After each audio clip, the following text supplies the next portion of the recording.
That's right, you're up. It's me, Ray Sakuma, the dude from Romania. I'm back again. What do y'all have to say about that, huh? I think I'm pretty cool, but I want to know what you think. So, be honest with me, okay? Aren't I cool? Well, fuck no, brother. You're ugly. Okay, now tell me how plot relevant I am, please! Please, this is like literally my last moment in this entire— Breaking news, nobody gives a damn. Hey, why aren't you saying anything? Oh, sorry, my bad. I zoned out. I gotta lock in. Sorry about that, man. I was thinking about my AI Miko girlfriend. My bad. My brother in Christ, we are on the Eurovision Song Contest stage. You can't be thinking about character AI at this time. We're in front of all of Europe and that country singer, Chiaki. And those two. So you need to impress, okay? And you know, if nobody else is going to say it, I will. She's not real, brother. She's not real. Episode title is obviously a reference to that one song that goes, "You go down just like Holy Mary, Mariana Cross." That was all a year ago, you know, performing in Eurovision with Ray. So many memories. But I had the strangest feeling about it. Strange feeling about him and his feelings that night. It didn't feel like he wanted to be there. I mean, technically I literally handed him a costume and said, "You're going to Eurovision with me." But there was something off about it, you know what I mean? You know when you think back on something and you think, oh my god, there was something so obvious that I didn't even fucking notice. Why am I an idiot? Yeah, that's how I felt about this moment after we did Eurovision. That's when I realised it. I know why he didn't want to go anymore. It wasn't because he hated Eurovision. It wasn't because he didn't want the money or anything. It was because he didn't have a passion for it. He didn't feel it anymore like I did. When we were up on that stage, he felt nothing. It was wrong of me to force him to go. It was wrong of me to force him to feel my selfish desires. You understand, surely, what I mean by that? Just kidding, you're in a coma. But aside from that, you know what I mean? Oh, I hope you wake up from that coma before checkmate happens, because if you don't, it will be really fucking awkward. But that's just it, you know? You had a dream once, and that dream wound up on a stage. I had a dream once, and it also wound up on a stage, but now I realise the other people on that stage, they didn't want to be there. It was wrong of me to force them to do something they didn't even want to do. They had no passion for it. That's why I was so disappointed after it all. My journey was for nothing. My plot was for nothing. The plot of this series was for nothing. And what did I even gain from it? Clearly nothing. I mean, I got to stand on stage with the guy my idol, for like 3 minutes in front of Europe. But that didn't equate to anything in the real world. It was just a foolish fantasy that I forced him to be a part of. Oh my god, I'm such a fucking idiot. You know, he's not a bad guy. He's a good guy, and he's a good singer, and he's a good Romanian, and he's a good European, and he was Euro, and he had a vision, but it wasn't the same vision that I had. He went the first time because he had a passion for it. And this time, he didn't, did he? No, he didn't. Not at all. It was my fault all this time. I was the villain in this story, not him. I've been going around shouting and yelling and being British and calling him an asshole, but it was him all along, wasn't it? He was the protagonist. He was the hero. He didn't do anything wrong.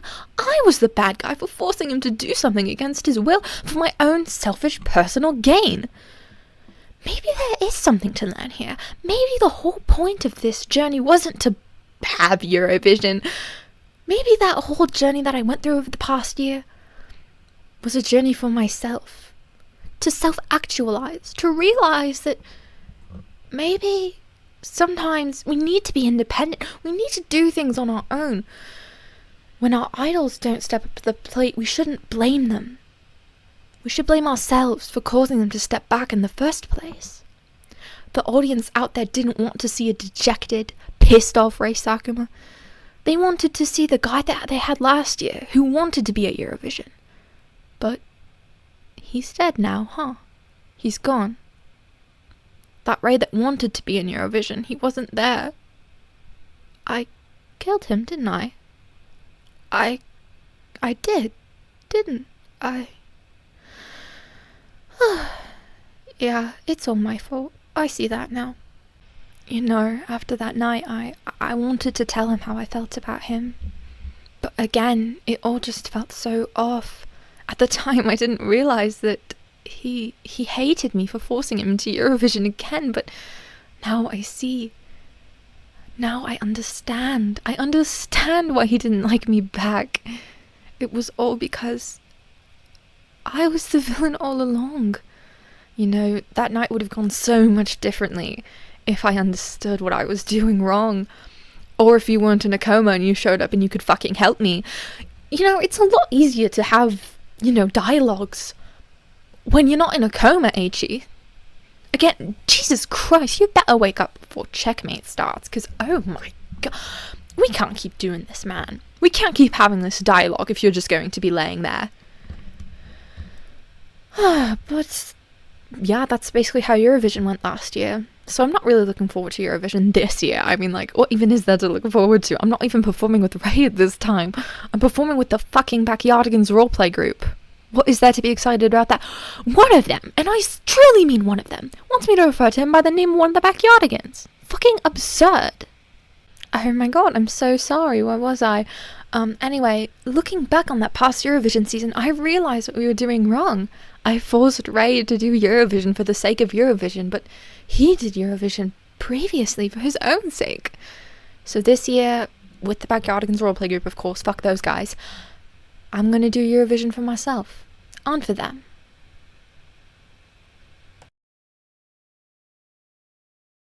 You know, Keito, I hate to fucking admit it, but your monologue was so bad, it actually woke me up from that coma. I can be present in Checkmate. Oh, good, you're finally awake. Jesus Christ, I wondered how much longer I'd have to monologue before you'd finally wake up. But you heard all that, right? You know what I'm trying to do this year, right? Yes, I understand. You've changed. And for once, it's for the better.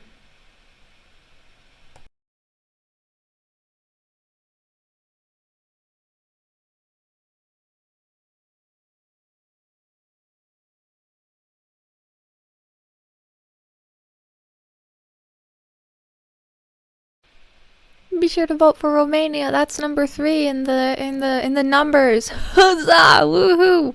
I may not be a Romanian, but I'm proud to be here. I'm finally relevant. Finally! Yeah! Awesome! Rock and roll! Woohoo! And I'm still Ray Sakuma. Please vote for us. You know, I thought they said that they weren't gonna do this anymore after their experience with you. You know, they're doing it for love this time. Not because I forced them to, like last time. I see. This makes a lot of sense. Oh, look. Time for number 4. That's us. Let's go, everybody. Come on, Backyardigans.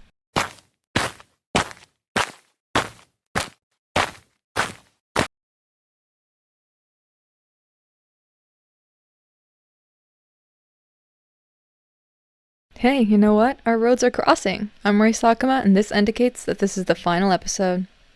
It certainly does. Now get out of my way. It's time for me to do what I came here for.